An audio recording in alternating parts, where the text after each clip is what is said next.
Well, I want to welcome you to the Dallas Fly Fishers Club. We have some people who are just observing tonight, and welcome. We're glad to have you, and we're very fortunate this evening to have our tying event here in our meeting place. This is where we hold our regular meetings, and it's easy for you to hear, it's easy for you to see, and we have a great program for you tonight. We have a guest hire tonight who is a longtime member since 1959. Okay, his name is Bill Sargeant. And anyway, it's been around the horn for a while, knows of Bill's reputation. Okay, and I'm not going to go into his reputation much. But as far as tires, you can't get a better instructor, you can't get a better product than this gentleman is going to present to you. So, if you'll all welcome Bill Slott. Thank you. Is Julie going to say something here? She didn't think she was. I don't think so. Julia, do you have something you want to say, or are you ready to go? No, not at the beginning, we're ready to go. Okay, let me take 1 second and remind everyone that we have a tying session at Cabela's in Allen on the 3rd Tuesday, okay, coming up in July. We invite you all to join us and participate, okay, and at that point we take all comers. We get a lot of referrals from Cabela's itself, and we try to refine your skills and make you a better tyer and introduce you to patterns that work. There are go-to patterns for fishing around here. They're for warm water. Okay, so please try to attend. We start promptly at 6:30, and we end up and are out of there at 9 o'clock. Okay, I try to schedule 2 tires for each session so that we can, and we hand out cheat sheets with plates on them so you can follow them at home, you can take them home, and you can practice, and then you can come back, bring those same sheets, and if you need refinements or a makeup class, we do those as well. Okay? So, August, there is no event planned. July, yes. And then in September, we start again, and we'll go all the way through spring. So, that's where we are, and please join us. Okay? Bill Sargeant. Before we get started, the Dutch get settled over here. First fly we're going to tie, you need to put that 4-inch thread in your bottom. You can go ahead and string that up. I don't know whether all of y'all know that Jeff and Judy Z have COVID is the reason Jeff's not here tonight. And Barry Webster had to go over or get their camera and set it up. And Barry and Dutch are leaving to go fishing in the morning, so I appreciate both of you guys coming. Thank you. Also, we have Danny Saltire here tonight, who is the owner of the Dirty Water Fly Shop in Plano. And if y'all haven't been by and seen Danny and seen him tie, he does some very interesting stuff.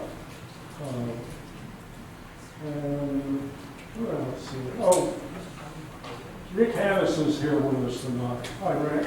Rick's a member of our club. We don't see him a whole lot, but also Fort Worth. He's also the president of the Texas Council of the FFI. I didn't stumble. I want to say Federation. But anyway, thanks for coming, Rick. Appreciate it. First fly we're going to tie tonight is a stimulator. Most of y'all have a stimulator in your fly box, or if you fished one, or if you are a tyer, if you tied one. It started out as to be an adult stone fly. Randall Kaufman was the inventor of the stimulator, and he meant it to be an adult stone fly, but it became such a popular fly all over the world that it probably was in the top 2 or 3 attractor flies. And We tie it now as an attractor, a grasshopper, or a caddis in smaller sizes. It's just a super buggy fly, floats good. You can fish it, you can drift it if you want, or you can skate it and slop it and slap it and do everything to it and make it look like a distressed hopper or stonefly or whatever. I don't ever fish it still. I usually move the fly. But it's a fun fly to tie. About the only thing difficult really about it are the proportions on the fly. It's got a lot of different, how long should the tail be and how long should the wing be and how much hair in each one and how big is the thorax. And you'll see, if you see images on the computer of stimulators, you'll see probably 50 different images. So some of them are real bushy, some of them are the way that I like to tie it, which I've got a few flies tying here, but not enough for every table. So if some of y'all haven't seen it, if y'all are passing it around, I don't know who has it, but is everybody set up and ready to go?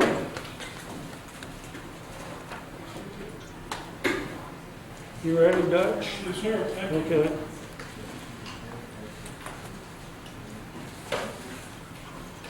We're going to tie this fly tonight on a little different hook. In fact, we're going to do some variations on several different things from the standard stimulator. Mr. Coughlin tied the fly, and most people tie it on a Tempo 200R hook. But I found or stumbled across the Tempo 2312 about 15 years ago and started tying deer hair brim bugs and stimulators and grasshoppers on it. It's a little shorter hook than the 200R, but it's a lighter weight wire, and it's got a little wider gap.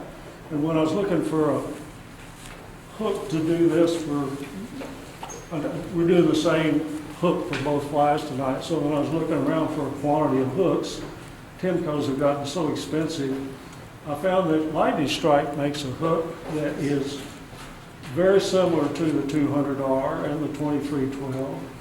It's an NH9, which probably no one's ever heard of, but it's a 3 extra long hook, a lighter wire, and a little wider gap than the 200R. So it's got all the things that most of us like in a hook. The classic stimulator is a yellow body, an orange thorax, and tied with fire orange, fluorescent fire orange thread. So that's what we're going to do tonight. So if everybody will get a hook and smash the barb and put it in your vise, we'll get started.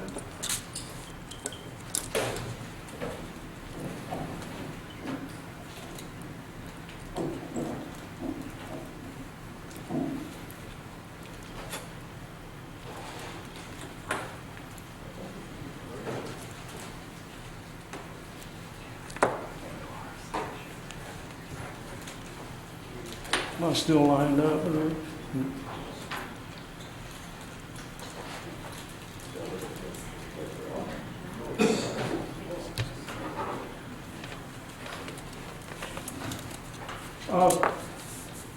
For those of you that are a little new to tying, on the last page of your handout, there's a diagram of a hook. It shows you what's called the shank of the hook and the gap of the hook. All of these things are important for you to know in fly tying, or you won't know what the pattern is all about when they tell you to start your thread at the 50% point or 20% or whatever and wrap to such and such point. Both of these hooks tonight are a little confusing because the shank on this hook, or the shank on most hooks, usually runs from right behind the eye to the bend of the hook. Well, you see this hook starts bending about in the middle. So if we're speaking of that as the shank of the hook, throw that out the window. Let's consider the shank of the hook tonight to be right over the back of the bar, not between the bend and the eye of the hook. So what we want to do is start our thread at what we call the 40% mark. And if this were the 50% mark, then right in front of it would be about 40%. So we're going to leave a bare hook shank in front and start our thread right there. And we're going to wrap back to the bend of the hook, which will be right over the back of the bar.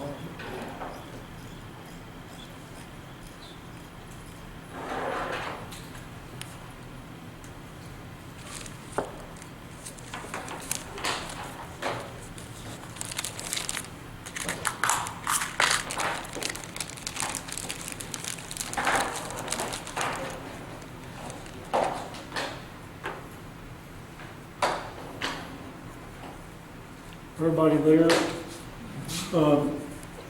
Normally this fly is tied with elk hair for both the tail and the wing, but deer hair is much easier to handle than some elk. Elk is much coarser, larger hair, and a number of years ago, Nature Spirit, who does really super products in the fly tying materials, put out a product called Stimulator deer hair. Does that show up? And you can get it in bleached, which is this hair we're going to do tonight, or natural, and they also have it in olive, I believe. So we're going to tie this thing with bleached Stimulator deer hair. That's what this little patch of stuff is here. And believe it or not, this is enough to do multiple flies, so don't think I'm cheating you out of a lot of hair. What we're going to do is we're going to tie the tail in first. And you can see the tail of this fly is fairly sparse. It's not a great big clump of hair. When you're pulling hair off the hide to look and to see whether you've got the right amount or not, you need to always take off a little bit more than you think it's going to be. Because you can always pare it down, but add back to it, you just end up with a mess. And what you do is I'm going to take about this much for my tail, and I'm going to cut the hair right here at the hide. And then I'm going to put it tips first in my hair stacker. This evens the tips. Stack is a kind of confusing word, but this will even the tips and make for a really nice, neat fly. So if you tap this thing on your table half a dozen or so times,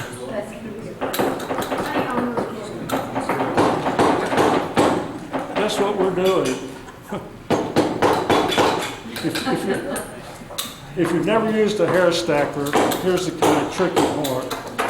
After you get your tip stacked, you want to hold your stacker horizontally, and you want to slide the bottom off of it nice and easy. And you can look right there that my tips are even, but how do I get them out of there? What you do is I put my forefinger back here and then just grab them like that with my thumb. So then we're going to reverse hands, holding real tight, and my tips should be fairly even. They're not real great on here, but good enough. Then I'm going to say, does that look about right for this fly? Well, probably about right.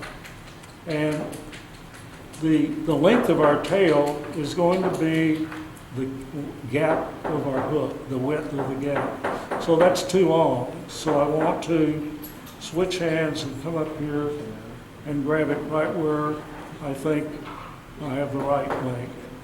A little bit longer than that's fine, but we don't want a real long tail. I want a little short, stubby tail. So what I'm going to do is I'm going to put this right above where my thread is hanging, and then I want to switch hands. Take my thumb and forefinger and put it right up next to that one and take it away. And then I want to put one firm but not real tight wrap on here. and then another one. And instead of pulling this way on your thread, come around here and pull this way. That will keep your hair from rolling around the hook. And you really don't want to pull like this on any materials that you have up there, because you're just going to want to move them to the opposite side of the hook. So here's my tail. Some people like a real flared tail, which this one is fairly flared. I like it a little bit more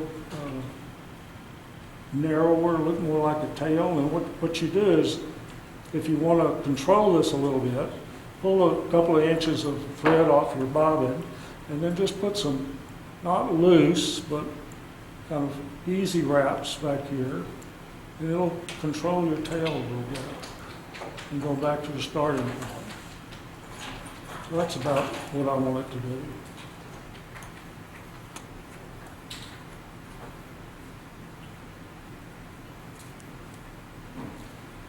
Now, before you cut your butts off,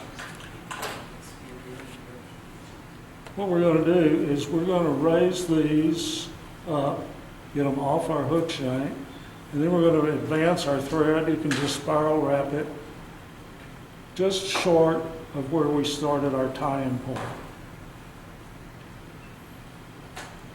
Then we're going to pull these over, and we're going to tie those down there. Those are a couple of loose wraps. Then I'm going to grab this firmly so I don't roll it around, and I'm going to pull tight. A couple of tight wraps on it. And this way, when I cut these butts off, I should be right even to where we started. The tendency is always to creep forward on this fly, and you need to leave enough room for a very substantial thorax. So I'm going to reach in there now and lift these.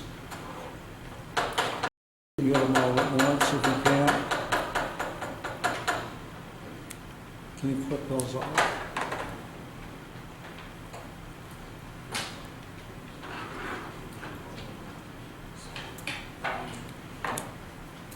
And if you want to neaten this up a little bit, you can wind down on those butts. We're going to do something different here. Most of the time we would dub a body on the stimulator, but it calls for a lot of dubbing, and it's a slow process. And a number of years ago, I found that the yellow in Aunt Lydia's sparkle yarn made for a really great yellow body on a stimulator.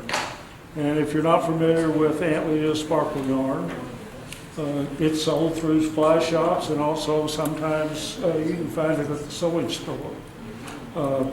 If you can buy a skein of the stuff for $4.99, and everybody in the class here, or the whole club, would have enough for a lifetime of stimulators. But it's a 3-strand floss, and that makes this body a little bulky. So I've stripped one of the strands out of here, and some of it, like mine aren't twisted together now. But what we want to do is we're going to tie this in right where our thread is. So if you've got one that looks like mine, kind of neaten the end of it up a little bit. Hold it right over here and tie that in with 2 or 3 tight wraps. Then we're going to go back to our base of our tail, and what I want to do is I don't want to make these in touching turns, but I would crush all this deer hair in here, and there's some flotation here. So I'm going to spiral wrap this back and stop my thread right there at the base of the tail. You can stick this stuff in your material clip if you have one, get it out of the way. The next thing we're going to do, which is a little different, is we're not going to rib this fly. Normally it calls for either small or extra small gold or copper wire to be tied in here, or hackle to be tied in here, go back, you tie it off with a rib, and then go forward just like you do on an elk hair caddis. But The very first Salbug Roundup I went to in Mountain Home 20 years ago, I walked in the door and Al Baity was tying a stimulator. And I met Al Baity here at a club meeting just a few months before. I sat down, nobody was with him, and I tied a few stimulators, and I knew what the recipe was. And when Al got to this point, he tied in his hackle. And I said, you don't rib the fly? And he said, I've tied this fly commercially for 15 years, and I've never had a customer tell me that a fish has broken the hackle on my stimulator or my elk hair caddis. And from that day on, I stopped ribbing them. It's just quicker. I don't like the idea of putting anything heavy on the fly that I don't have to, even though a little piece of wire isn't really heavy. I've never had my hackle break on this fly. So when you tie one after tonight, you might want to look at a YouTube and see, because most of the patterns will be ribbed. Most of the flies will be ribbed. But instead of ribbing here, we're going to just go ahead and tie our hackle in. Now, the hackle we're going to tie in here is a little piece of tan hackle that you've got, a little bitty one. And what we're going to do on our body hackle, this hackle, is we're going to undersize the hackle. In other words, if you size hackle, it's usually by the gap of the hook. We're going to, hopefully this hackle is going to be a little less than the gap of the hook. When we go up to our thorax, that hackle is going to be oversized, and it's going to be about a hook and a half, or a gap and a half long. But anyway, we're going to undersize this. If you know, this is a really nice little piece of 16 or 18 neck hackle. If you don't want to pull off your really nice hackle on your necks, you can put a big piece in and trim it. That's exactly what they do on Dave's hopper. The hackle's there for the flotation, and it floats just as good trimmed as it does not trimmed. So what we're going to do is we're going to take these fuzzy feathers off the bottom here. We're going to stroke them back a little bit, and we're going to find where we want to tie this in. And we're going to need about this much hackle. So we're going to cut this off, and I'm going to leave about a 1/4 inch of barbs on here. Now, on this particular fly, I trim these barbs and leave just a little nub sticking out. Sometimes you just rip them off of here and have a bare stem. But on this particular fly, if I wrap up here, wrap my yarn over, and then I pull my hackle out as I'm wrapping it, I'm in big problems. This won't pull out. This is just like an arrow. So, and our yarn will cover up these little ends here. So I like to wrap this where my convex side is going forward. In other words, my hackle is going back, the cup side is going back, the shiny side is going forward. You can tell this is pretty dramatic. Here's your dull side, and here's your shiny side. So I'm going to take this guy and hold him at about a 45-degree angle, and right above my little barbs here, I'm going to tie him in. And if he twists as you're tying him in, twist him back the way you want him. Take it out and redo it if you need to. Usually the first wrap of hackle, the hackle will kind of want to go its own way, and this looks like it's going to be fine. So I'm going to wrap this down and go right up here to my starting point.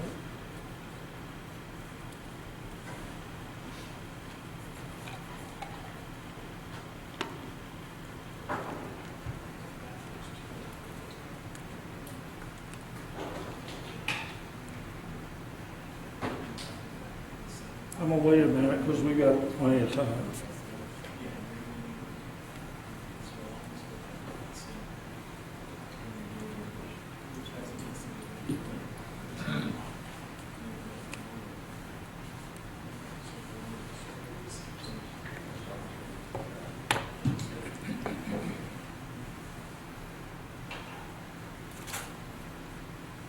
We ready to go?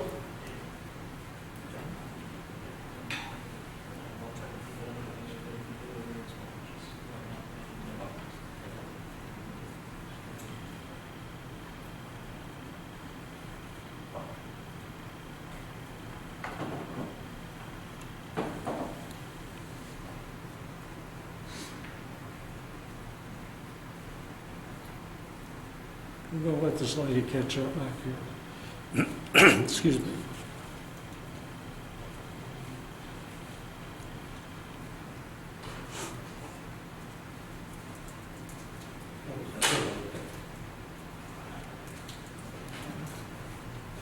The next thing we're going to do is we're going to wrap our yarn. Oh, I'm going to twist mine up just a little bit, not real tight, because I want the bulk on here. This is a fat little body on this fly. And then I'm going to make a wrap right here in front of my hackle. And then I'm going to wrap this in touching turns right up to where my threads hang. Nice smooth body.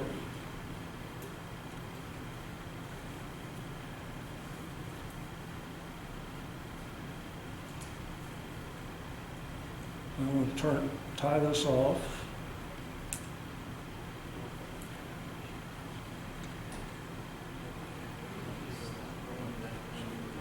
And trim the waist. And then we're ready to wrap our hackle.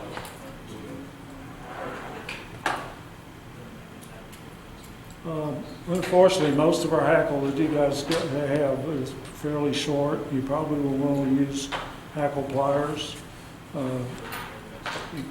If the hackle is long enough, I much prefer wrapping hackle with my fingers. I feel like I can control it better and move it around. But we probably will need our hackle pliers on this. So I'm going to grab this thing. And we're probably going to make about 6 palmered hackle right up to the front here.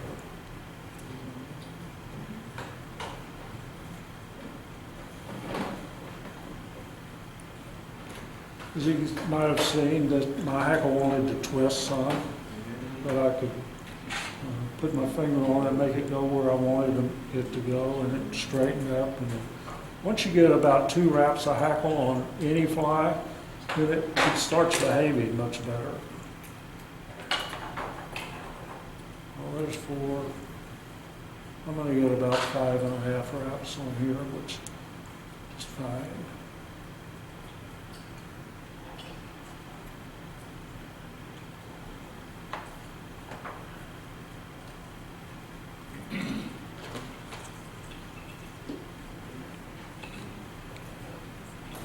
When you come in and cut this hackle, the same thing on the front of a dry fly.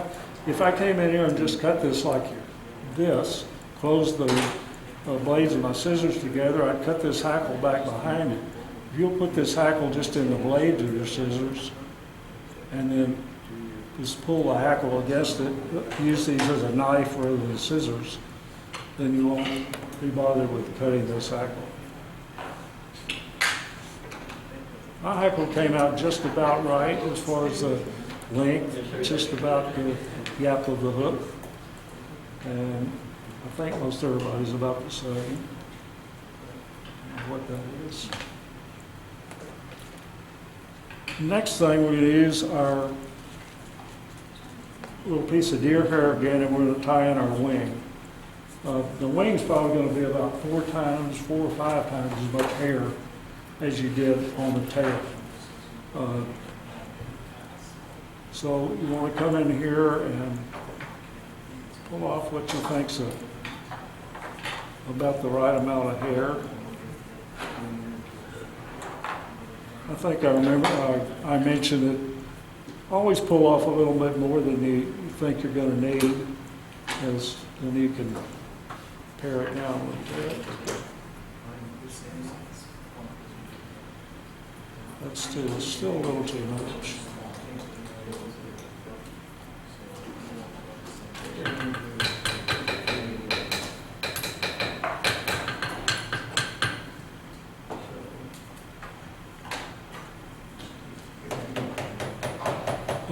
Once you get what you think you're going to need, you cut it off right at the skin, the hide, and then we're going to even these tips just like we did on the tail. On the tail, it really was fairly clean. But what you want to do on deer hair is come up here and grab these tips about 2/3 of the way up, and then pull these little short hairs out, and also any under fur. A lot of hair will have a whole lot more under fur, and you'll need to comb it out. But this little piece, you can just get it out with your fingers. So what I want to do is come back here toward the butts, put it in tip first, and stack it.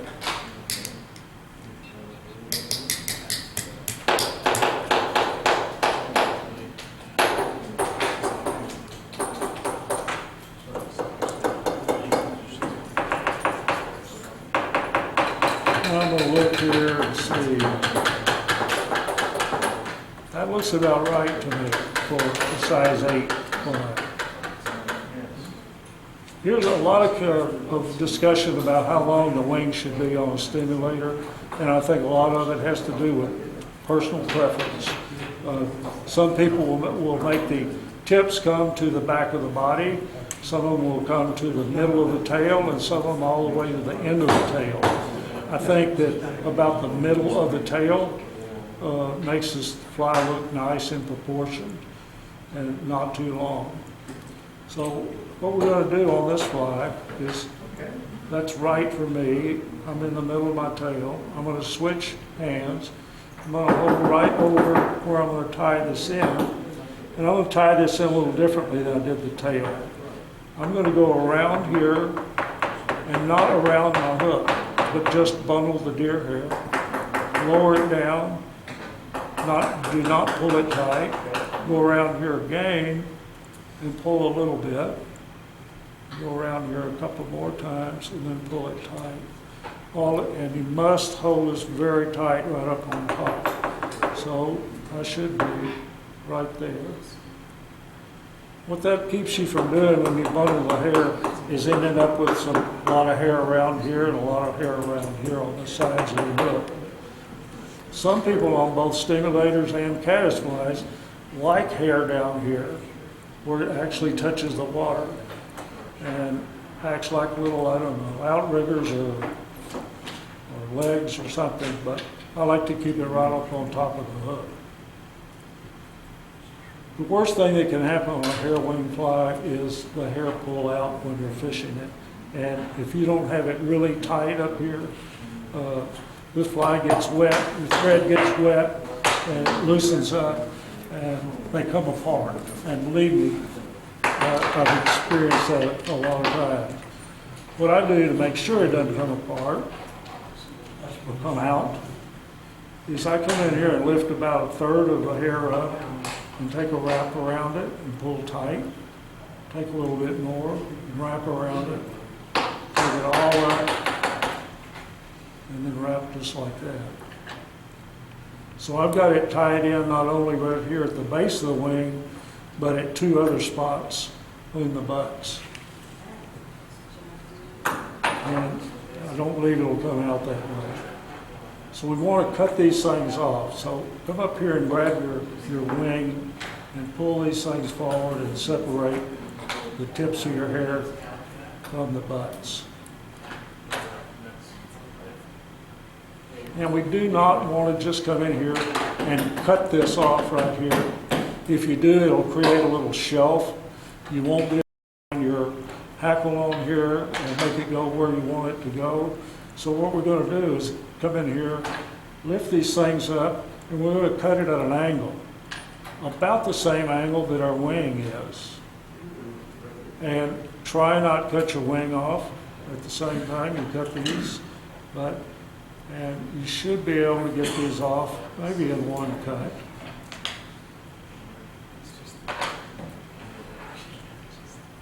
Just trying to cut the eye of my hook at the same time. So you end up with something like that. You don't want to come out into the eye of the hook like I did. If you did, you've got to get rid of these. So trim this back a little bit. You don't want to wait till you're finished with a fly and try and get them out. It's impossible.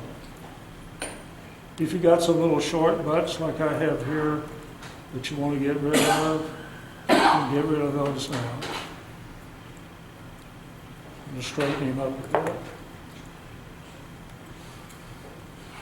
Then we want to just wrap through this hair, through the butts. Right back to where our tie-in point is.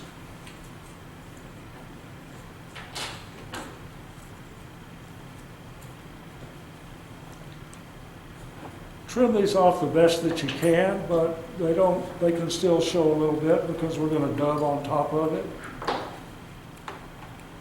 So it doesn't totally have to be covered up with thread. Now, you can do your wing just like we did on the tail. Right now, my wing is very flared. I'm pulling and flared it more. I don't like it quite that much. I like it a little bit more subdued. So I can pull a little thread out here and just wrap back on my wing, a couple of soft wraps, and then go back forward. And he looks better to me.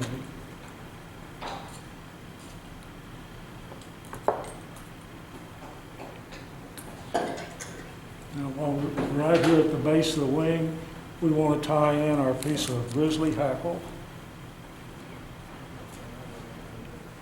That's this guy right here.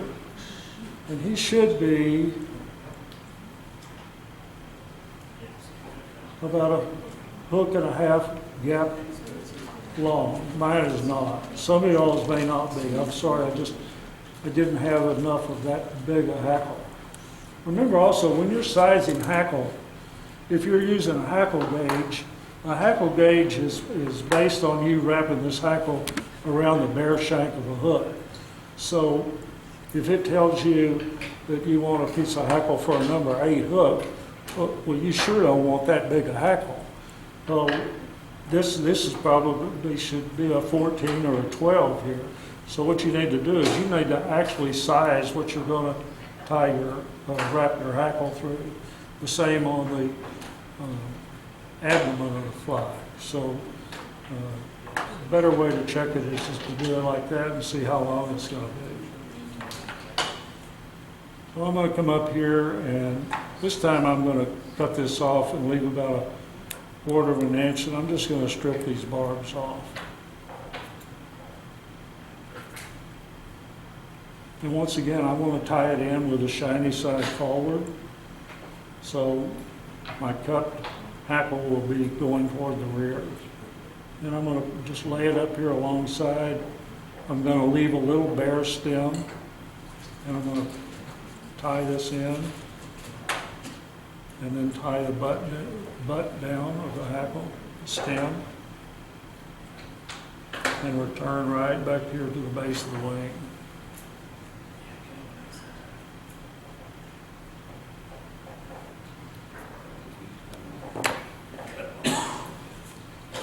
This is some fire orange blended, some SLF dubbing or Antron.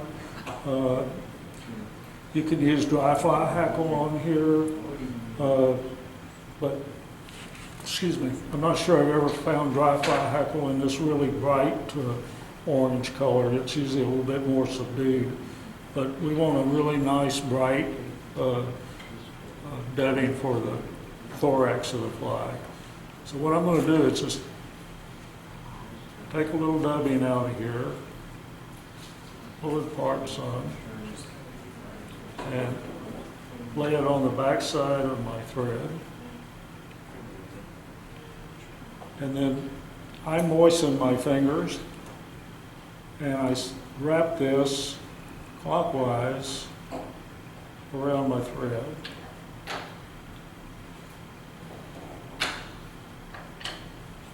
Not real heavy.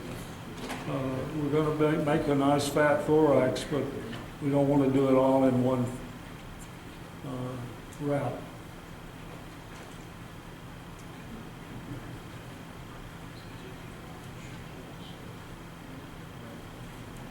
So if you got something that looks like that, then we're going to wrap this guy right behind our hackle there, and then just in touching turns.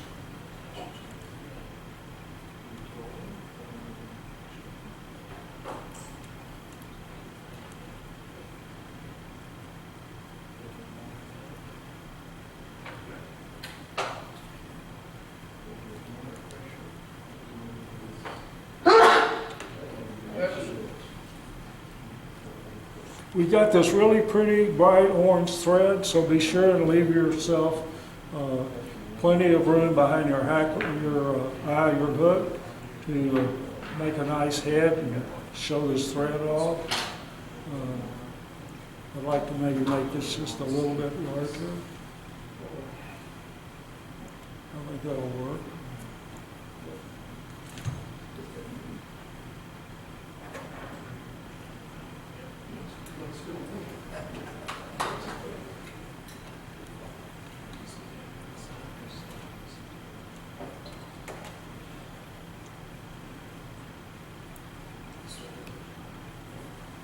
Once again, you probably will need your hackle pliers because this guy's kind of short.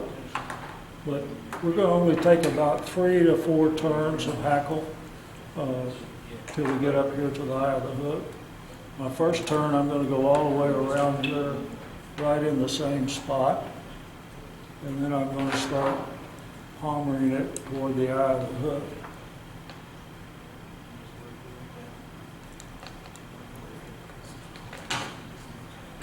You can see I need to go right to the tip there.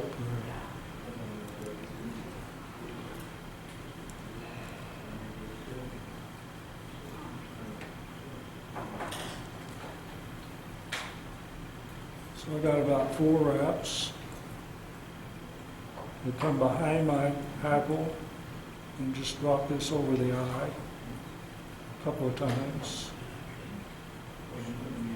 And I'm going to take my thumb forefinger, pull all this hackle back out of the way, and wrap right here for my head of my fly.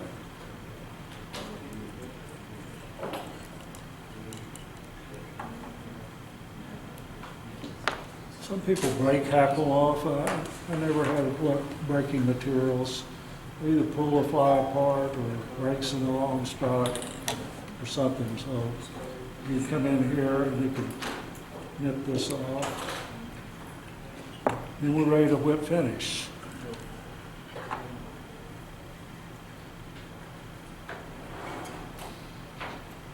Probably about a 3 or 4 turn whip finish. Give yourself a nice bright orange head.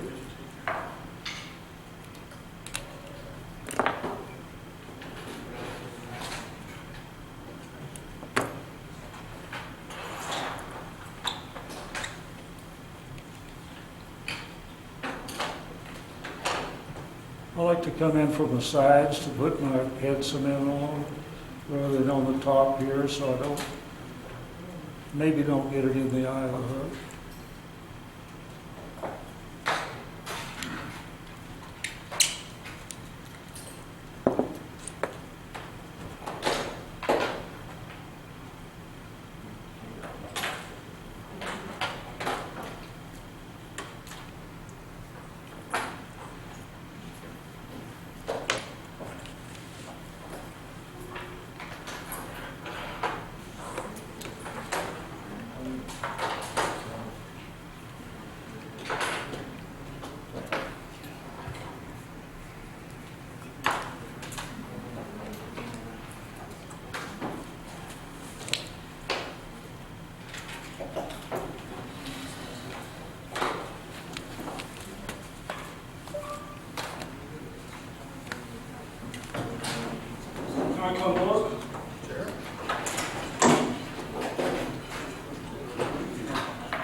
a little short, so I only got 2 racks of short. There's a third rack there, but the proportions are probably too far. Just squeeze all of it. Yeah, yeah. Get all this started and go in up. Yeah, other than that, So when you tie in the way, you have a bunch, then you're just moving forward all the time. right, yeah.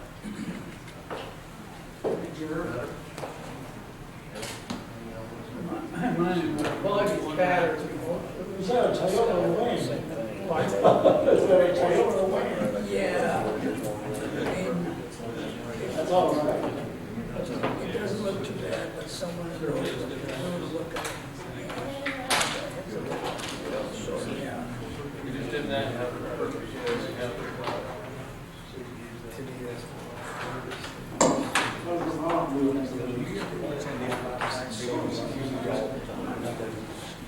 They got some trials.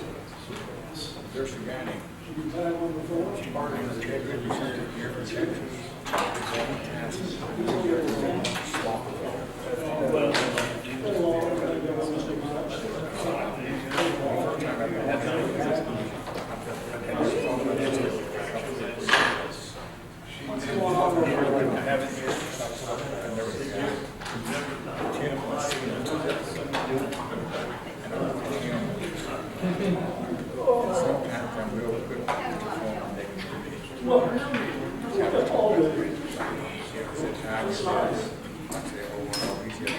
You need 12, not 11, not 13, that's just 2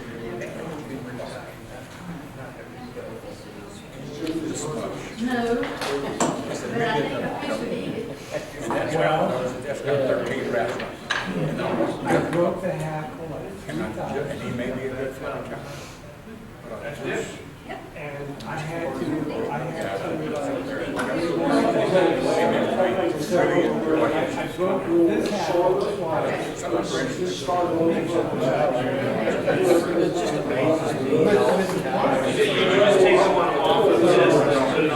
was trying to make it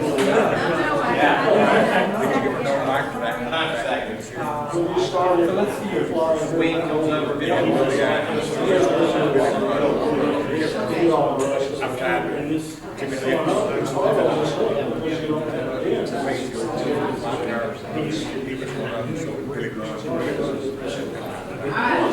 I'm gonna get a picture of the nice fish.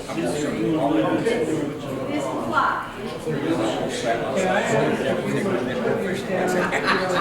How dare you? You don't fish about that.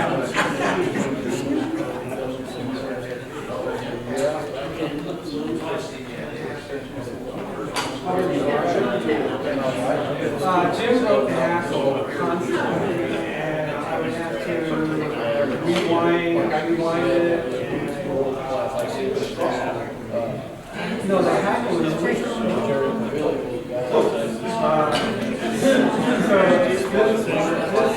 but I got through it, so I was at least I got through it. It's not pretty, but it's perfect. The next one will be like that.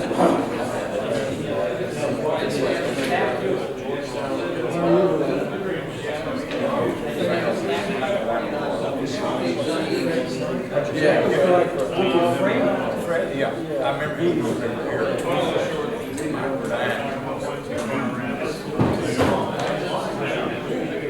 Let's see.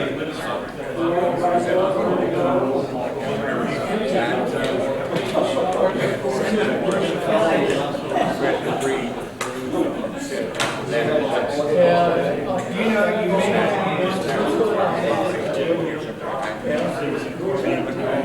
well, you ever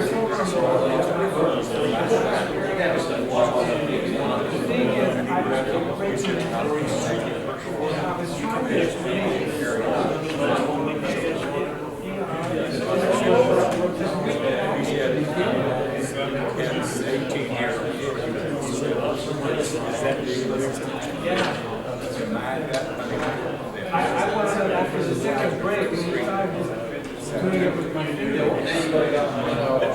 But of course, it's for the pay the price of that.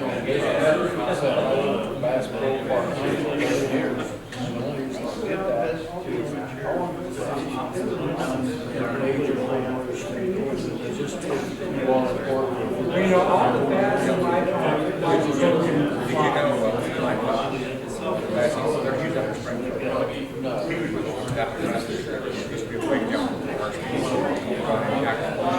One time when I first came here,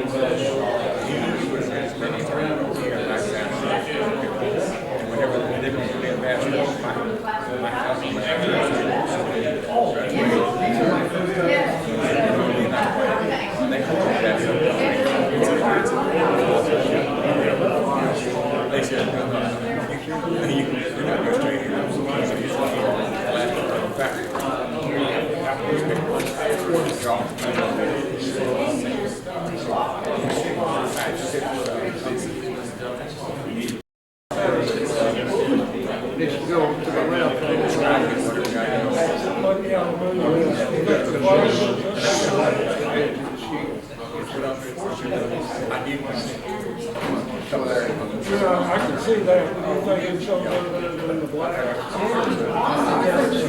you took a photo of it. Either way.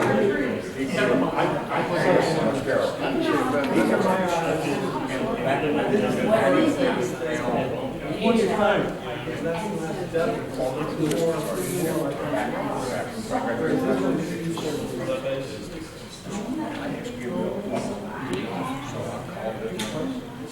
You don't think the white shows up better than black? That's better. Not the white better? It's easier for them to spot it.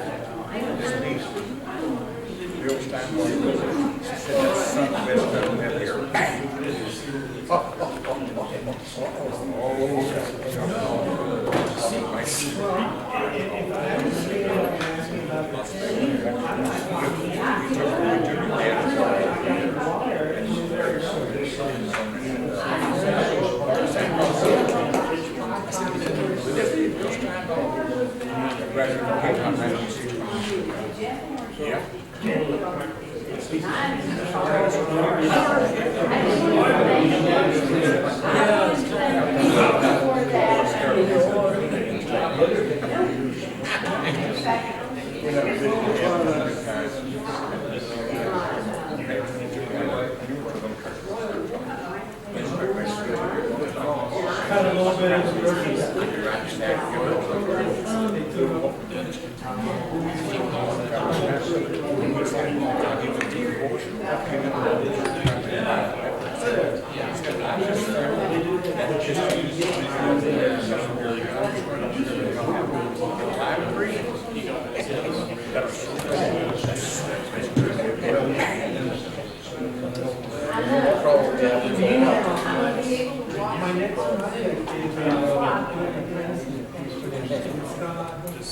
everyone, I think we have plenty of time, so let's, anybody have any questions about the stimulator?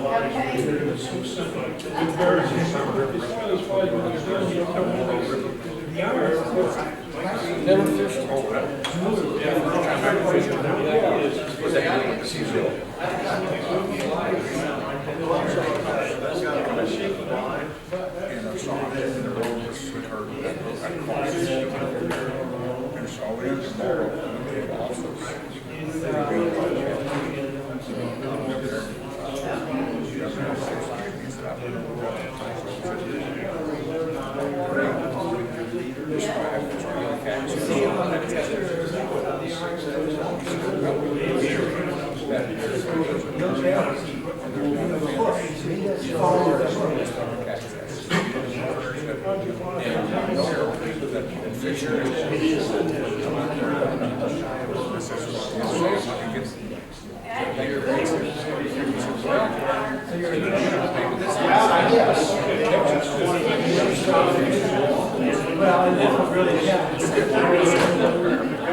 Too active, too soon.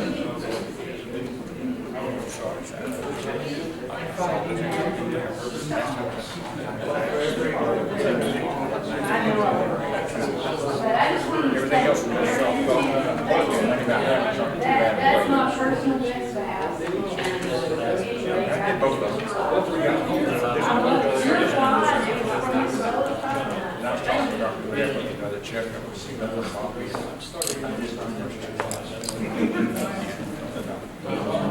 Let's get started.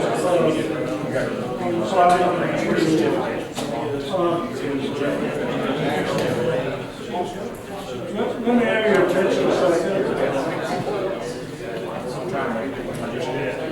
The next fly we're going to tie is a parachute fly.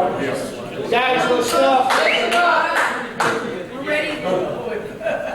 The next fly we're going to tie is a parachute fly. I know some people have never tied a parachute fly, but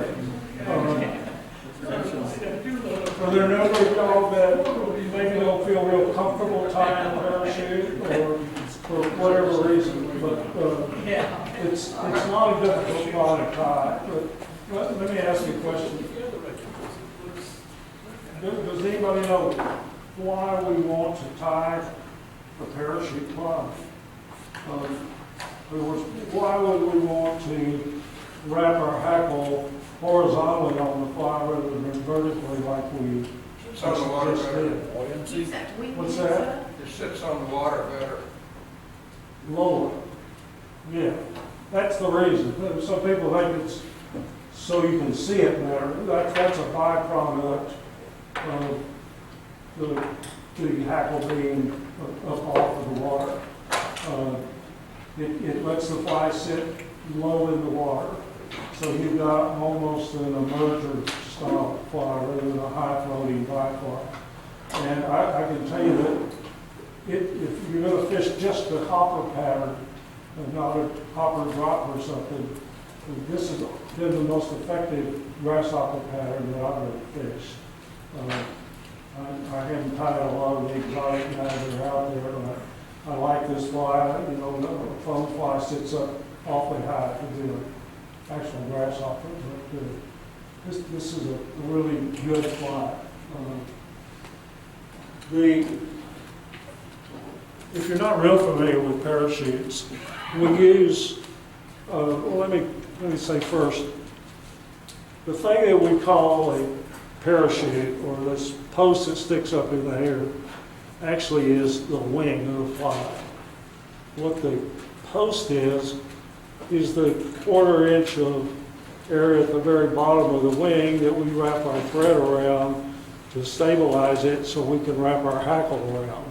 Well, it's kind of confusing sometimes when you talk about posts and parachutes and wings, and the making of the post is we call it posting the wing. All those terms kind of get a little confusing sometimes. You can make a wing out of any number of materials. You can make them out of a number of natural materials.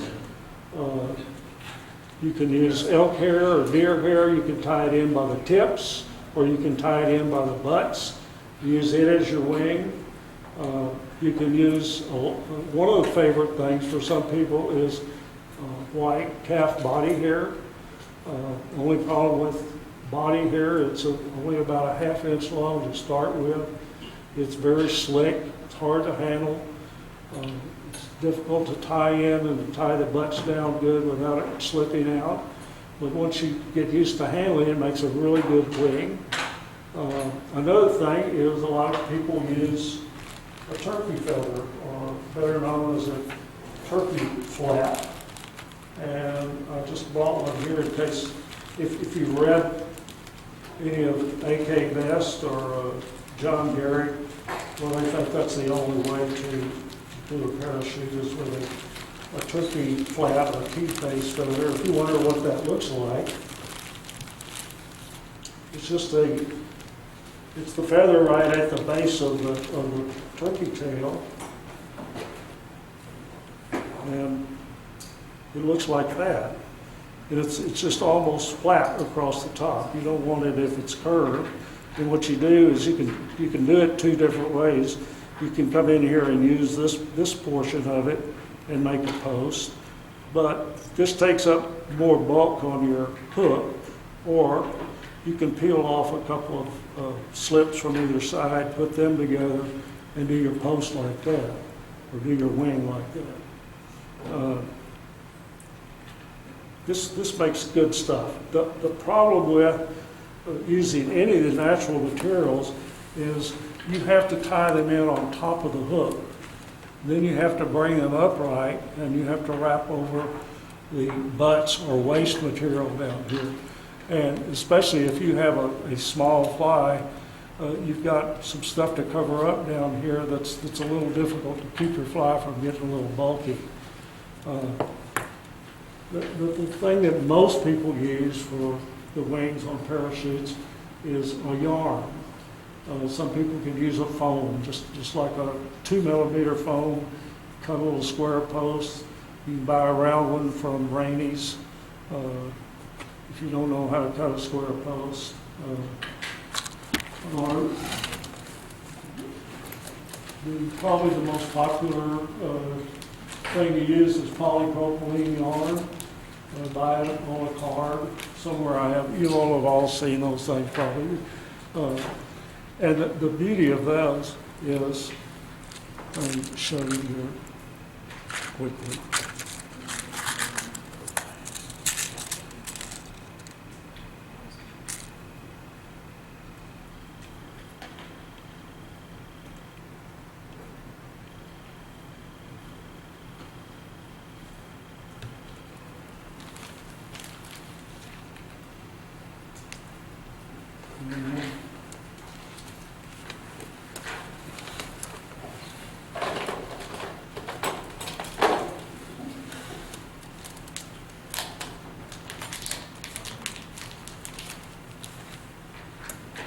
If I were tying in, say, a piece of elk hair, I'd have to come in here and tie it in like this, make it stand up straight, and then I've got to cover up these butts down here. And that can bulk up the fly some. The beauty of yarn is you can tie it in a number of ways, and it doesn't take up any room. You can put it under here, wrap your thread around it. You can start it just right up on top and pull these up. We're going to do this tonight right up on top, but then we're going to put it out here like spinner wings and figure eight it. It'll stay on top of your hook shank a little better. But they'll all tend to move if you don't put some head cement or glue on the bottom and the sides of the bottom of the post. There's no way that this slick yarn and thread will not want to move around your hook shank as you're fishing the fly. Why don't we, one thing let me tell you. Recipes are supposed to be written in the order that you tie them in, and the parachute hopper is not. You can see this. We're going to tie in our parachute post the very first thing after we start our thread. So you might want to move that up here because you don't want to do your body and then come back and do your post. Most people on dry flies will always start their wing first and then tie in their other materials. I will almost always start my tail first because the wing just gets in the way of tying in your tail. And especially if it's a delicate wing and you really had a hard time getting it just perfect up there, you don't want to be hitting it while you're trying to tie in your tail. So I do that, and some other people do too, but most people will tie the wing in first.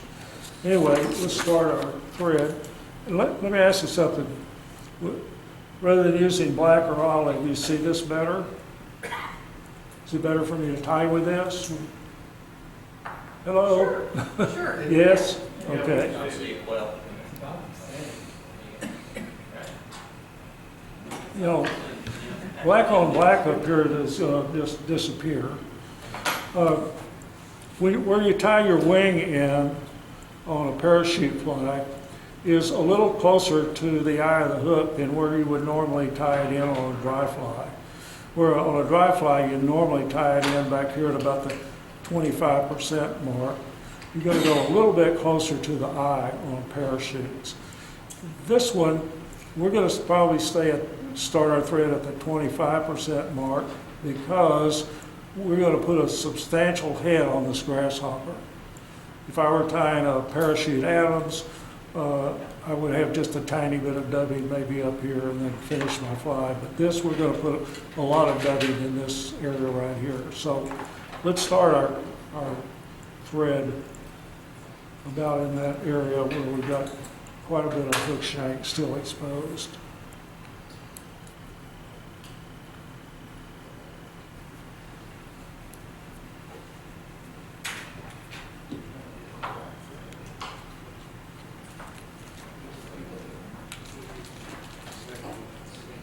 Oh, this is not polypropylene yarn we're using tonight, excuse me.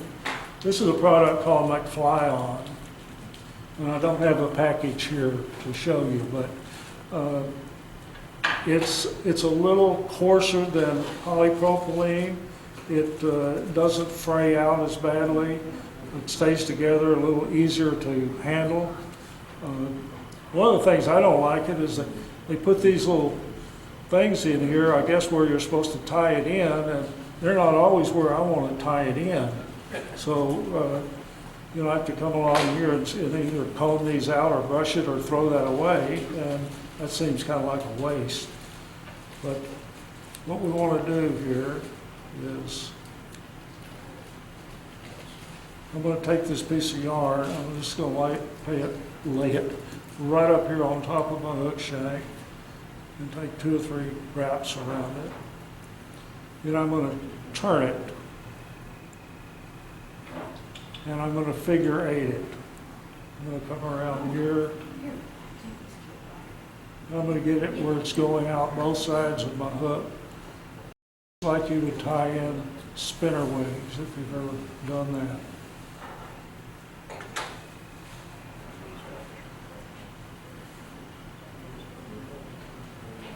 Now comes the semi-tricky part of a parachute fly.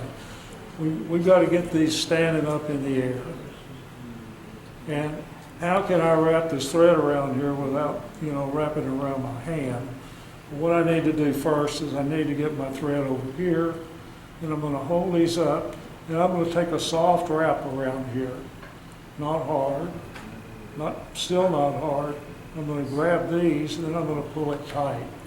I'm going to come around, grab these, and pull it tight. In every wrap, I'm trying to go up, because I'm going to build a post here about 1/4 of an inch long. And you may need to jump your thread up just a little bit, kind of get it moving upwards. And I'm going around easy, and then I'm grabbing this. If I went around here hard, usually I'd be pulling this thing off, but as you can see, I can't get it up here without holding this on. Any of y'all ever use a gallows tool? Is that the thing that comes over the top? Yeah, it looks like a gallows. Holds this thing up, and you can wrap around here, and it's holding it. Once you get the hang of this, it's just as easy. I've never seen anybody that knew what they were doing use a gallows tool.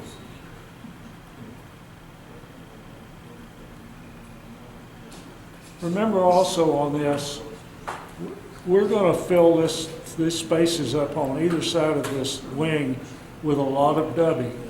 And then we're going to when we wrap our hackle around here, we've got to start high enough up on this post to where we can get 4, 5, 6 wraps of hackle around here, and our dubbing won't really be in our way.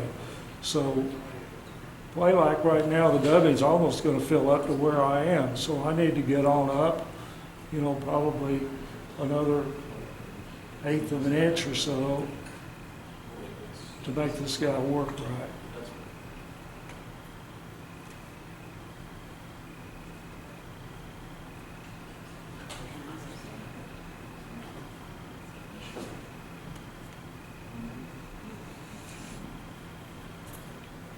When I tie my hackle in, I'm going to be wrapping it on these thread wraps.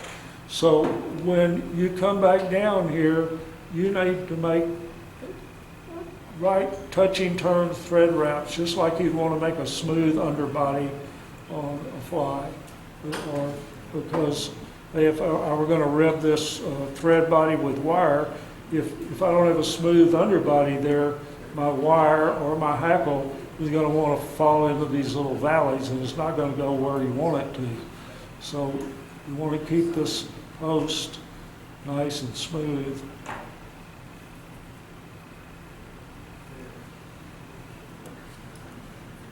When you get to the bottom, you can strengthen it up a little bit like that.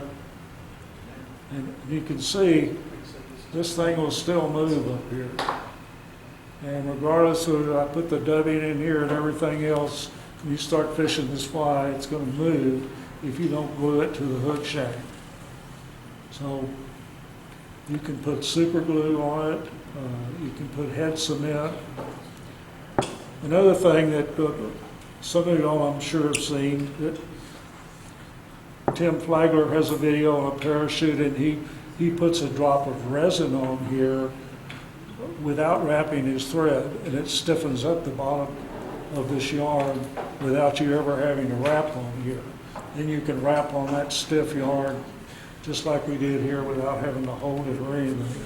Just need to be careful that your resin doesn't bleed all the way up to the very top of your post. But I do want to put some type of adhesive on here.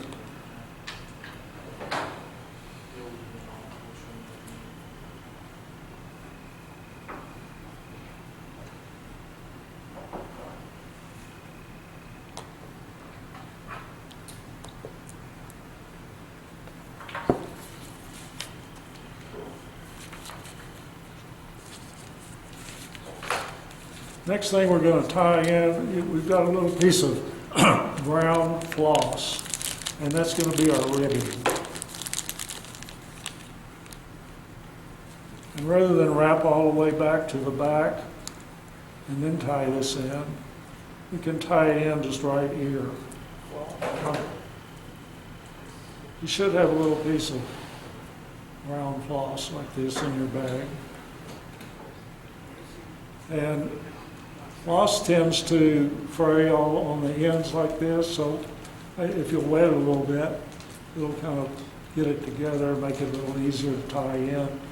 And you can come back here just a little ways, put you a couple of wraps around there, and then you can pull this to where you don't have to cut it. It's under my thread wraps now.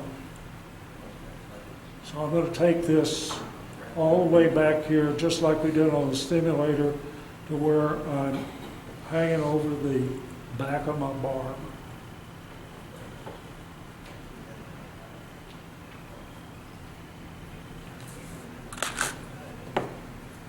Since I know my post is not going to be this long, I'm not going to cut it to size now, but I'm going to get a little of this out of the way just to make it a little easier.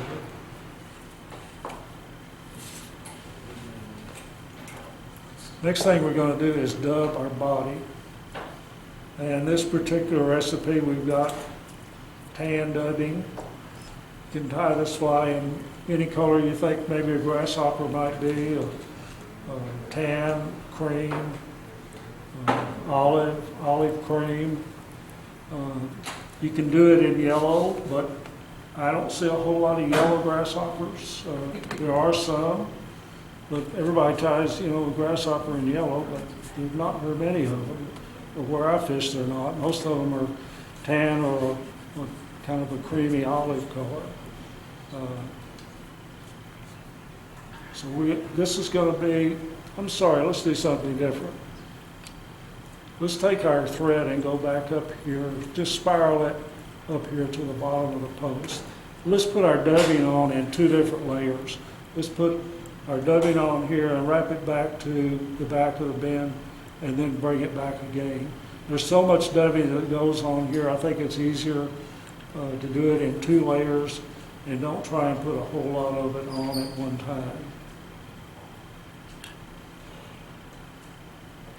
So just dub away. Once again, don't try and put, a whole lot of this stuff on it at once, because our ribbing will condense our dubbing a little bit and hold it in place better, but still, you don't want it a great big bulky body until you're all finished with it.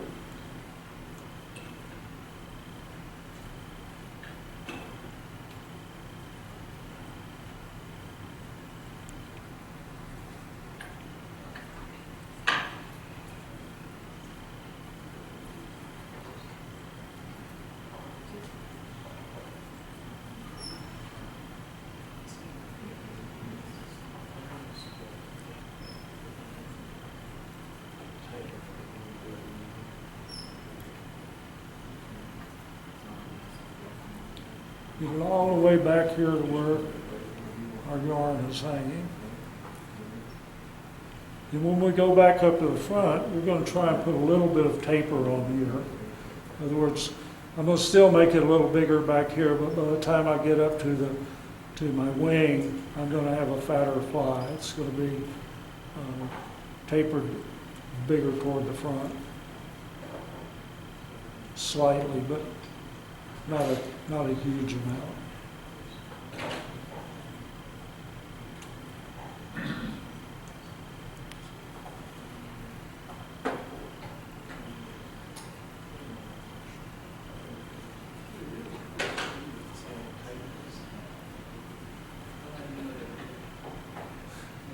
You notice I haven't even moved forward yet. I'm still trying to build the body up.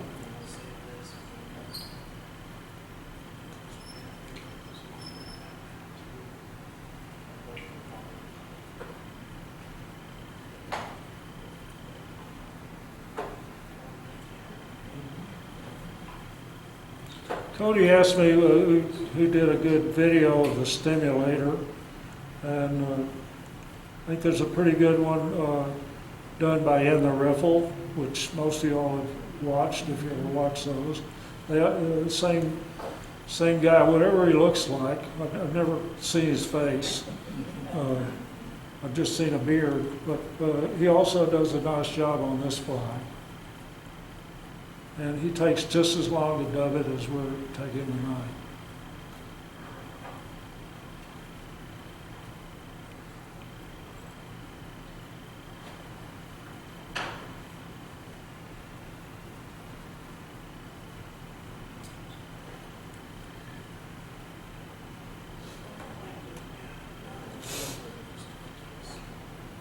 Well, we're almost there.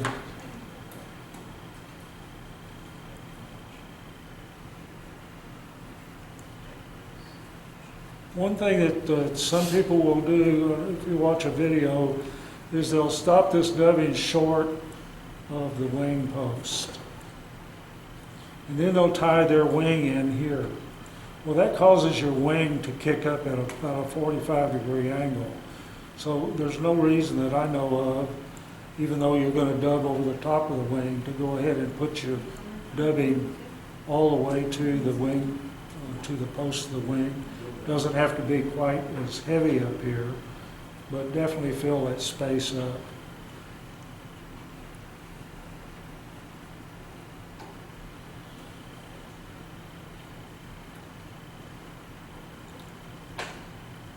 Still not right. My glue's not dry.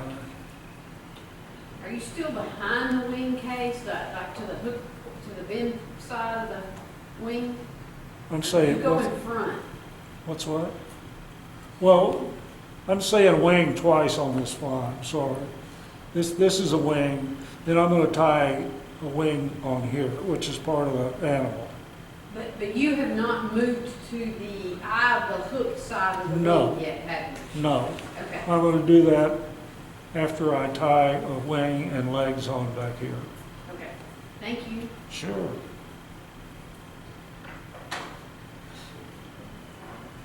I'm gonna put a little bit more W in here. I don't think this fly looks good if it's really skinny. Yes, all the way up to the He's still adding material because it's not thick enough for him at the post. Okay, the next thing that we're gonna tie in is its wing. And the normal wing that's used on this fly is a turkey slip.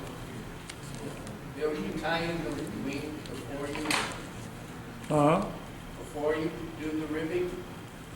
No, thank you. One of the first fly tying classes I ever did, I did a pheasant tail, and You do this, you gotta turn it upside down. my good friend John Petrie was sitting in the back of the room, and I got all finished. I really thought I'd tied a really nice pheasant tail, and he said, "What's that piece of wire doing hanging out the back of the fly?" And I broke it off, and I said, "You know, what piece of wire?" You're right. These guys tend to disappear. I'm just going to rib this. I'm going to wrap it clockwise rather than counter rib it, and kind of don't put these so close together. It looks like a round false fly, but spread them out enough to where your looks like a segmentation on here. Same direction.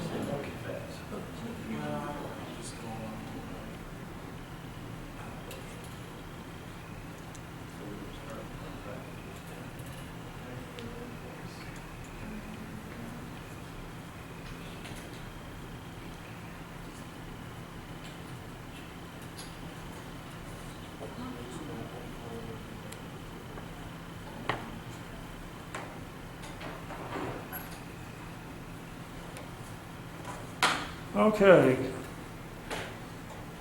Everybody should have a little guy like this. This is a product called Web Wing.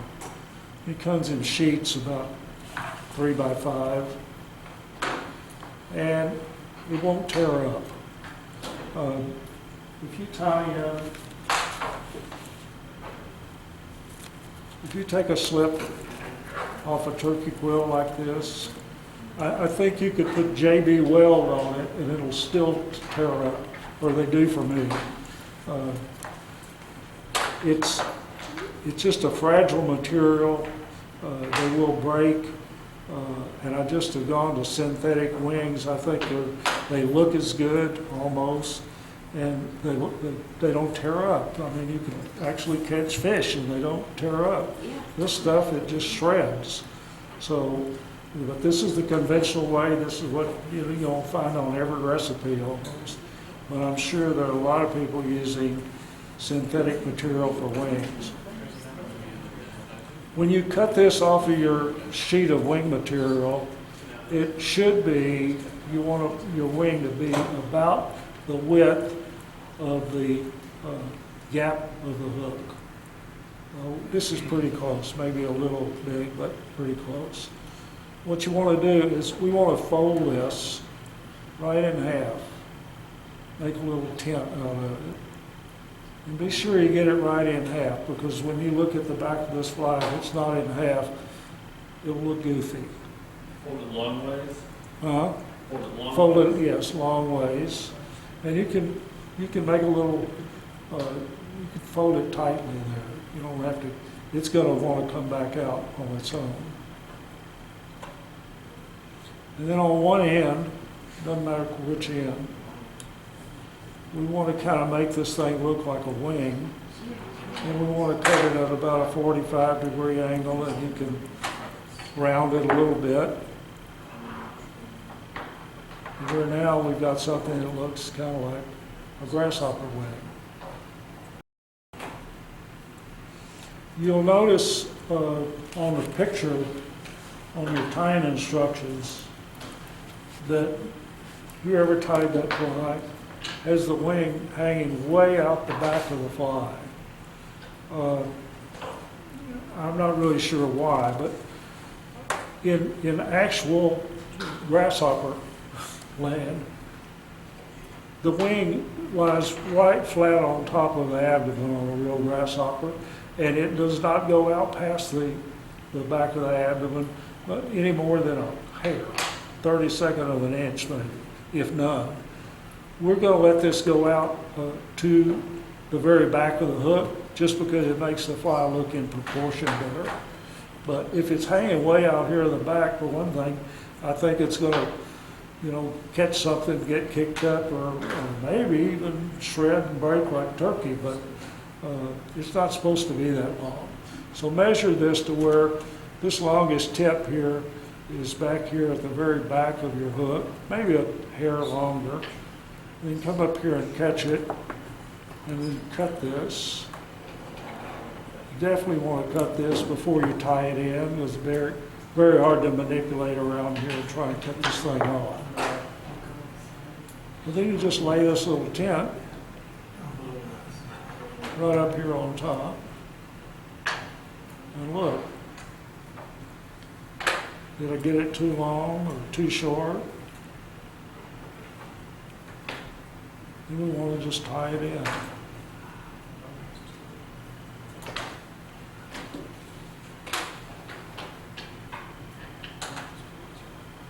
And it should come over the sides of the fly.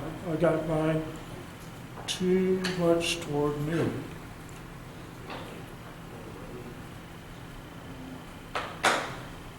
If you folded this in the middle, it should stay in the middle.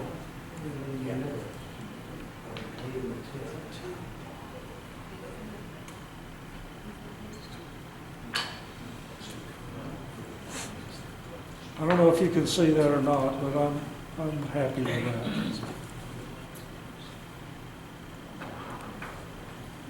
Have a little McFly on there.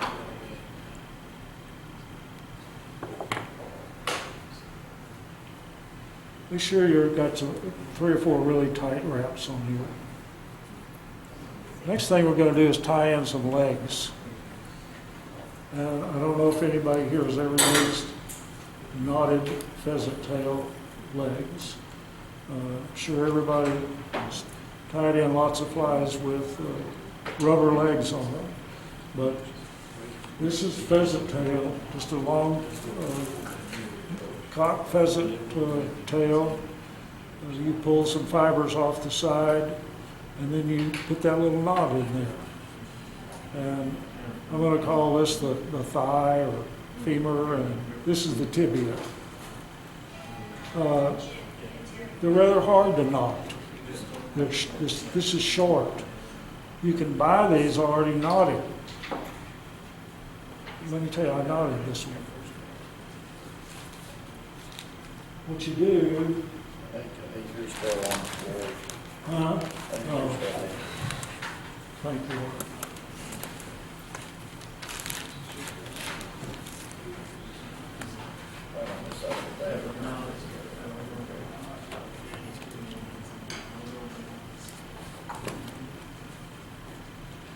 These actually are kind of fun. When you knot these things, you put the whole feather in your vise,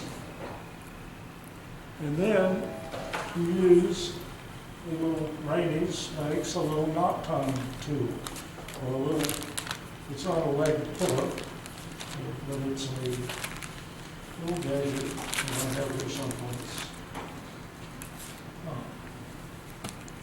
Looks like this.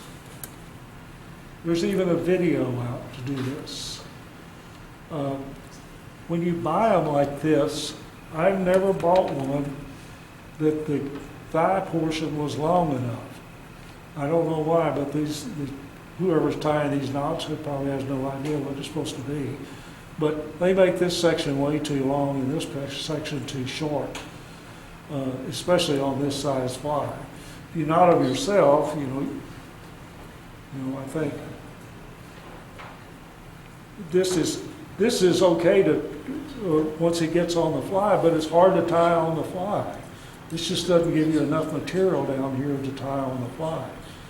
You can also buy them knotted from Rainey's, packaged, and those are much more in proportion than this guy. Or you can knot them yourself. Like I said, there's a video. The video's guy by name of what's the guy's? Hey Dutch, what the couple in Jackson, that the guy that started first putting knotted legs on Dave's hoppers, Jay Bueller. Anyway, there's a guy in Jackson Hole. He was a guy, and he's an excellent fly tyer. And actually, the original Dave's hopper that Mr. Whitlock did didn't have legs on it at all. And Jay Bueller, I think his name is, put on knotted pheasant tail legs, and the people that know it call the fly a J. Dave's hopper. And when Dave Whitlock was at the Salvo back in March, he actually had his original, and he had one there, and believe it or not, he called it a J. Dave's hopper. I didn't think he recognized that, but he did, and it's made the fly a much neater looking fly. Anyway, we're going to tie one of these guys on each side, and we want the knot to come right back here to the back of the bend of the hook. Not quite all the way to the end of the wing, but just a little short of the end of the wing. And when we tie them in, if you can get them to where they kick up a little bit, that looks more hopperish. And you want to try and, when you first tie them in, don't tie it down real tight. Put one in at where you think it might go, put a couple of wraps on it, look at it. Tie it behind the post? Behind the post, yes. And I don't want the legs up here on top of the fly. You know, I want them to kick out a little to the side and up if you can. And you can kind of manipulate those things around, and they may stay, probably not. But he's okay. I'll live with that, and then put the other one on.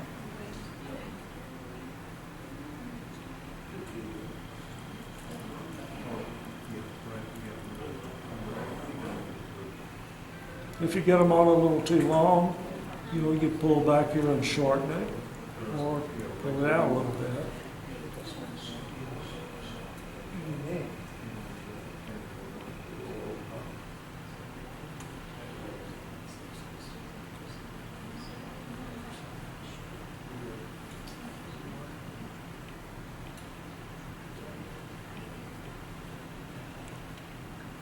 I'm thrilled. So once you get that done, hold these guys real good and wrap them down real good. And then cut them. Kind of have to sneak your scissors in here and trim these butts. Remember, you're going to dub this so you can leave some little scraggly things. It'll be covered up.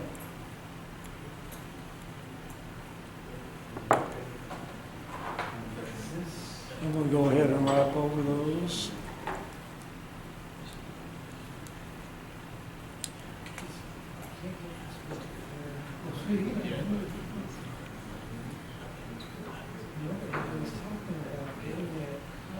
When I get these things right where I want them, I'll put some super glue or resin on them, because they will tend to move around. Also, If if you buy your legs knotted or knot them yourself, you need to put a dot of head cement on the knots. Both rubber legs and these, they'll come unknotted. So now we're going to tie our hackle in. So get your piece of grizzly hackle. I didn't give myself very much. I'm going to strip the barbs off of the bottom of the hackle far enough up to where I'm going to have a bare hackle stem right above the top of my post. So get plenty of this stripped off before you tie it in. If you don't do that, then your first wrap of hackle, your hackle barbs are going to go stick straight up in the air. You don't want that. So I've got about that much, if you can see that. And I'm going to just lay this alongside. I want it also, no, excuse me. There's a lot of conversation about, do we want our concave side to be down on the finished fly, or do we want it to be up? If it's up, then the fly will sit a little lower in the water. If it's down, the hackle will hold it up a little higher. I think for fishing, it doesn't make one bit of difference. I think they'll sit just about the same. So however you want to do it. Do you want to wrap it clockwise or counterclockwise? It doesn't make one bit of difference. There are people that will just, when Charlie Cravens first took over as a fly tying editor at Fly Fisherman Magazine, one of the first things he did was a parachute. And he wrapped it the way we're going to do it tonight.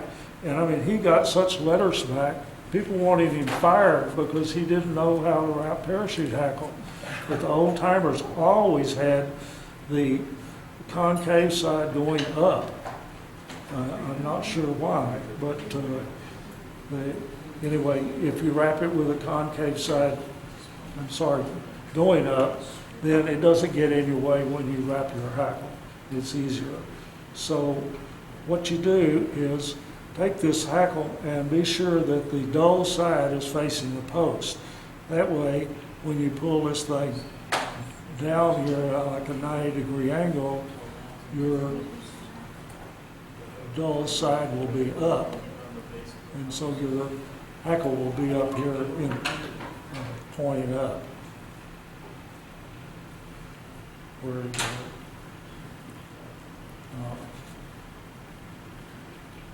So I'm going to tie this in with my concave side or my dull side facing the post.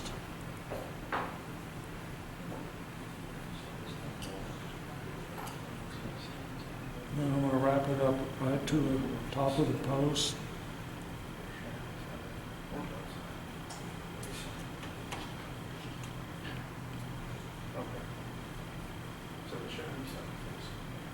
And remember, when you come back down, be sure and make touching turns so your hackle will go right where you want it and not in the little cracks left by your thread.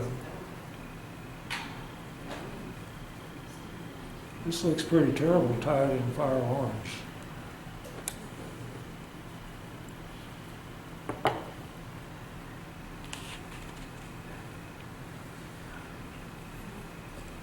Now, before we wrap our hackle, we're going to finish our dubbing.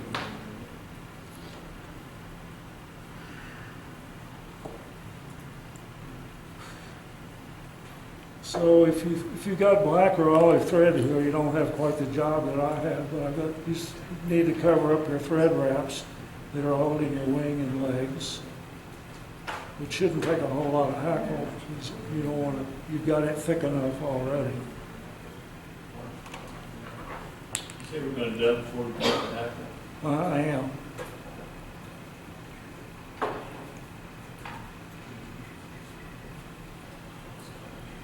I couldn't do this with my hackle down here.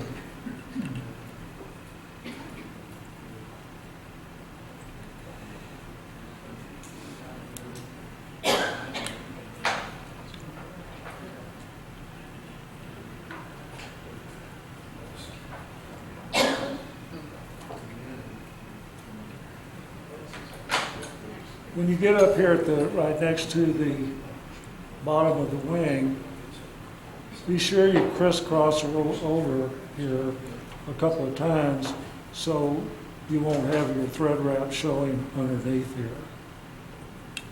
Get some bedding underneath the bottom of the wing.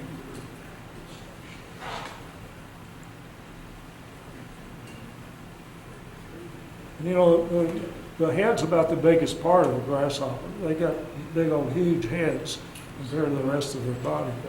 So however big you want to make this thing, it's fine. Most people make it about the same size as the rest of the dubbing, but to me, leaving it like that looks fine.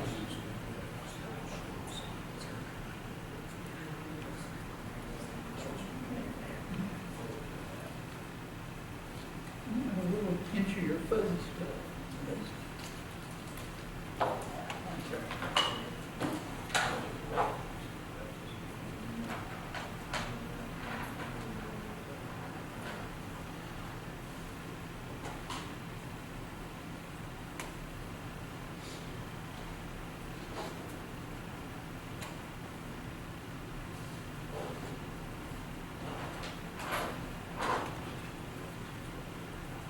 You're not going to really have a thread head on this fly, and so you can pretty well get up close to the eye of the hook, just enough to tie off your hackle.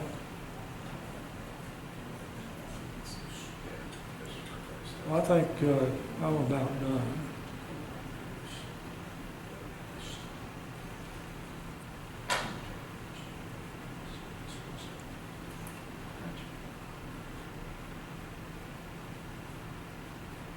Not quite.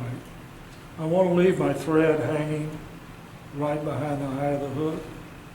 So be sure you got a little bit of dubbing to get up there.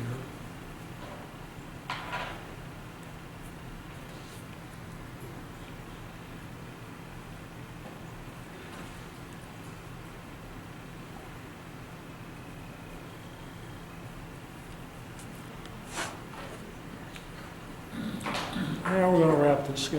Everybody ready to do that? Hang on just a second. You don't mind. We're all right.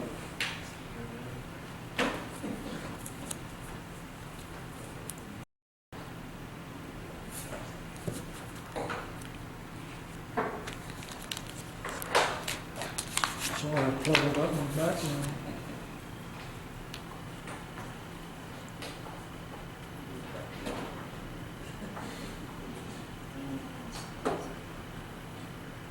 I like to turn my fly kind of partially sideways when I wrap the hackle here. I can kind of see a little better than I can looking kind of down on it. You can grab this thing with your hackle pliers. Try not to get any of your yarn in. Those first couple of turns you might have to hold your wing a little bit. Stabilize it. And you just want to make these turns one right under the other. And we should get probably 5 or 6 turns.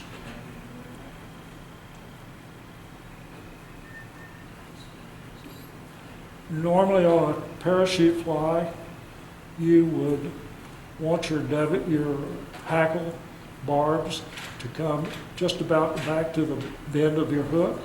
Obviously on this big fly we won't want it that long, but this is probably about right.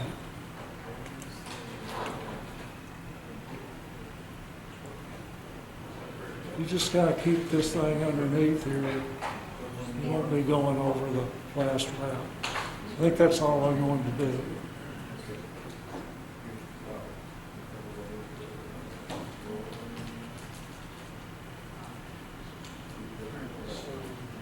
So just the conventional, easy way to tie this off is just to leave your hackle pliers hanging here, take your thread, catch your hackle, the stem of your hackle, and go right around the eye of your hook. Try and not catch any barbs, you can push this out of the way.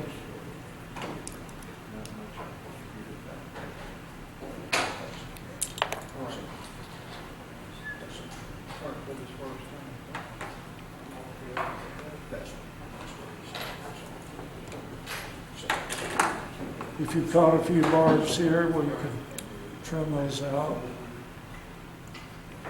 Caught more than a few.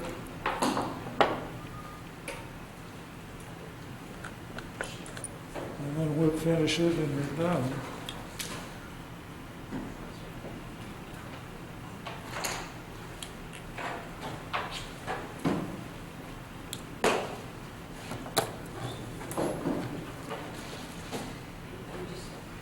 I would like to show you, before we stop here, one other way to finish the cycle off. This post is a little long, or my wing's a little long. Lay it, lay it. So I'm gonna trim this off, You don't wrap it. You just lay it. try and get it all off on one fell swoop.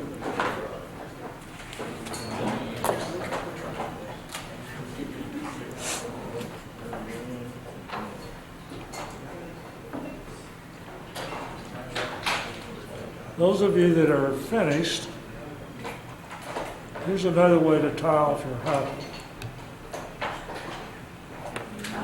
Okay, watch it, he's gonna do nothing.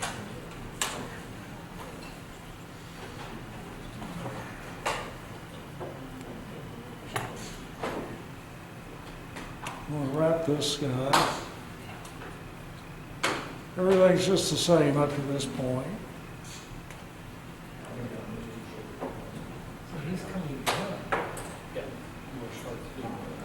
Okay, when I get to here, rather than putting this up here by the eye of my hook and tying off with my thread, I'm going to take my thread, I'm going to come up here and I'm going to grab my hackle stem and I'm going to go around the bottom of the post.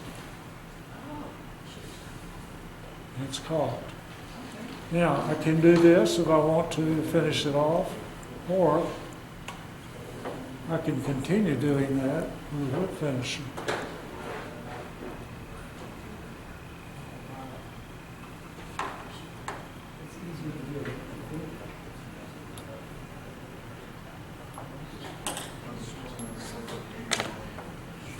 It makes a really neat job once you get the hang of it. It's simple. This tying it off like this with the thread is called the Baity Method. Al Baity is the one that, I guess, came up with that, but he finishes it behind the eye rather than using a whip finish around the base of the post. I saw some gal many years ago do that. She had a YouTube and it said a headless blue wing olive, and I thought, what the hell is that? Well, she didn't ever have a thread head. She just did it like this, and it was just as simple as it could be. Oh, that's it. Ah,